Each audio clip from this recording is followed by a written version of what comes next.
Hello everyone, welcome back.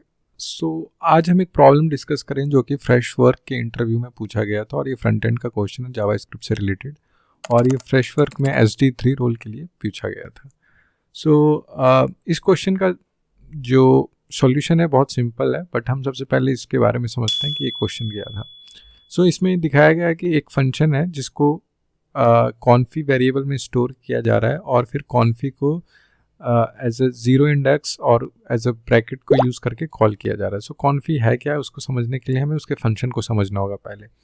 तो create function एक function बनाया गया जिसमें जो नेम है वो 1 2 3 करके एक एरे है और एक और वेरिएबल है जो कि नेम फंक्शन नेम है उसका, और वो एम्प्टी एरे को यूज़ किया गया है इसमें। फिर आ जाता है हमारा फॉर लूप। फॉर लूप में वेरिएबल आई है जो कि जीरो इंडेक्स से स्टार्ट होता है और नेम के लेंथ तक वो चलेगा, मतलब 0 1 2 तक चलेगा क्योंकि less than name dot length है और यहाँ पे नेम डॉट लेंथ जो है वो 3 है। तो 0 1 2 तक चलेगा और फिर i++ है जो कि सिंपल इंक्रीमेंट के लिए यूज़ होता है। उसके बाद क्या किया गया है, नेम फंक्शन का जो एरे है उसमें पुश किया गया है फंक्शन को, एक नया फंक्शन बनाया गया और फंक्शन के अंदर जो स्टेटमेंट है वो है console.log नेम और इंडेक्स जो है वो आई को रिप्रेजेंट कर रहा है यहाँ पे, जो आई के यूज़ करके यहाँ पे इंडेक्स डाला जा रहा है।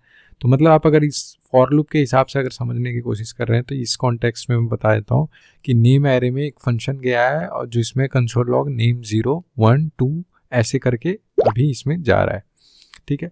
लेकिन जब हम इसको यहाँ पे यूज़ करते हैं क्रिएट फंक्शन को, फिर हम क्या करें कि कॉन्फी और जो ये फॉर लूप है इसके जब ये 3 बार चल जाएगा उसके बाद हम नेम फंक्शन जो एरे हमने यहाँ पे यूज़ किया था उसको हम यहाँ पे रिटर्न कर देते हैं। तो नेम फंक्शन जो है यहाँ पे एरे यहाँ पे मिल जाता है जो कि कॉन्फी एक एरे का कॉन्फी में एक एरे का रेफरेंस आ जाता है। तो यहाँ पे कॉन्फी एक एरे है जिसके जीरो इंडेक्स के फंक्शन को हम कॉल करने की कोशिश कर रहे हैं इस प्रॉब्लम में, ठीक है। तो इसका आंसर क्या होगा, अगर आपको समझ में आ गया तो प्लीज़ कमेंट सेक्शन में बता दें हमें, ठीक है। तो चलते हैं सॉल्यूशन पे। तो सबसे पहले समझते हैं कि यहाँ पे हो क्या रहा है। तो यहाँ पे समझने के लिए है कि नेम फंक्शन में हर एक इटरेशन पे एक फंक्शन ऐड हो रहा है और उसमें नेम आई करके जो है वो उसमें कंसोल लॉग के साथ वहाँ पे जा रहा है, उस फंक्शन के अंदर जो है वो स्टेटमेंट ऐड हो रही है।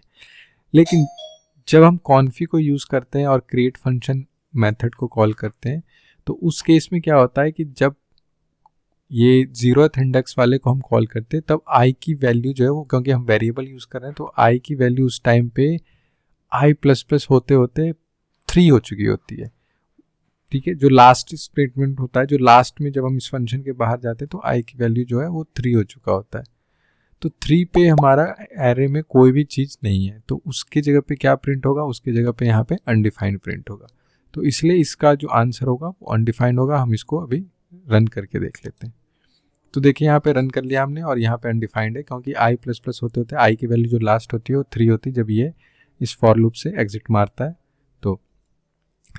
तो अब आपसे इंटरव्यूअर ये पूछ सकता है कि इस वेरिएबल में मतलब ये है, मुझे ऐसा चाहिए कि मैं जब यहाँ पे ये करे तो 1 प्रिंट हो, क्योंकि जीरोथ इंडेक्स पे 1 है तो 1 प्रिंट हो। तो उसके लिए क्या करना होगा, तो उसके लिए बहुत सारे तरीके हैं बट मैं एक तरीका आपको बता देता हूँ कि यहाँ पे अगर आप इसको लेट कर दें वैर को फिर करें तो यहाँ पे आंसर जो है 1 हो जाएगा। लेकिन हो सकता है इंटरव्यूअर आपको बोले कि लेट का यूज़ नहीं करना है, ठीक है। तो हो सकता है वो आपको बोल दे कि लेट का यूज़, बोल सकता है कि फॉर वाले जो स्टेटमेंट है इसमें कोई भी चेंजेस नहीं करने, फिर कैसे इसको सॉल्व करेंगे। तो दूसरा तरीका आपको यहाँ पे ये कर सकते हो कि लेट j इक्वल टू आप यहाँ पे i कर सकते हैं, दूसरा तरीका ये है। और यहाँ पे आप i की जगह यहाँ पे j कर सकते हैं तो भी सॉल्व हो जाएगा। लेकिन हो सकता है वो आपको बोले कि इसके अलावा कोई तरीका है तो वो बताइए। हम एक तरीका और यूज़ कर सकते हैं इमीडिएटली इन्वोक फंक्शन को यूज़ करके।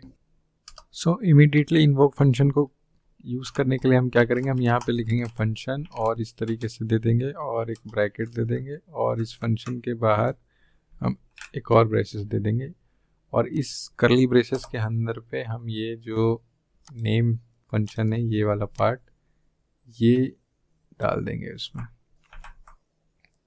ये इसको यहाँ पे कर देंगे। और क्योंकि यहाँ पे आई है तो हम आई को यहाँ से पास कर देंगे और यहाँ पे इस तरीके से कर देंगे तो ये हमारा जो होगा ये सॉल्व हो जाएगा। तो कुछ इस तरीके से हमने इसको सॉल्व कर दिया विदाउट वेयर को चेंज किया, क्योंकि इमीडिएटली इन्वोक फंक्शन का अपना स्कोप होता है और ये प्रॉब्लम इसके अकॉर्डिंग सॉल्व हो जाता है। तो ये फ्रेश वर्क का इंटरव्यू का क्वेश्चन था। अगर आपको ये हेल्पफुल लगा हो तो प्लीज़ चैनल को सब्सक्राइब कर देना और वीडियो को लाइक कर देना।